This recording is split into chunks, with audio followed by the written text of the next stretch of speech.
কি গো ভাই না কি খাইতাছো? ও এগুলা এগুলা হচ্ছে পাস্ট ডাল। পাঁচ ডাল? পাঁচ ডাল আবার? এটা তো কোনোদিন শুনি নাই, এতদিন ধরে দহন করি কোনোদিন পাঁচ ডালের নাম শুনলাম না। পাস্ট ডালের নাম জীবনে শোনো নাই? না। এই যে এটা হচ্ছে পাস্ট ডাল, এটা খাইলে অতীতের কথা মনে পড়ে। তাই নাকি? এটা খায়া অতীতের কিছু কথা মনে করতাছি। তা ভাই তুমি একটু খাও, খায়া মনে করো অতীতের কথা। না না আমি খামো না। আরে সমস্যা নাই, নাও তুমি খায়া একটু অতীতের কথা মনে করো। আচ্ছা এত করে যেহেতু বলতাছো দাও একটু খাই। পুরানো স্মৃতি যে ভয়ঙ্কর, খায় দায় দেখি কি মনে পড়ে।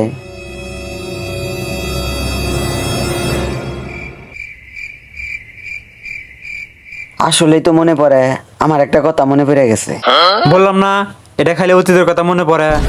তা তোমার কি মনে পড়লো কও দেখি। তোমার কাছে 2 মাস আগে বাকির 300 টাকা পাইতাম, ওটা আগে দাও। পুরাই ঘর মারে, এটি ডাল খিলা আর বিপদে পড়লাম আমি।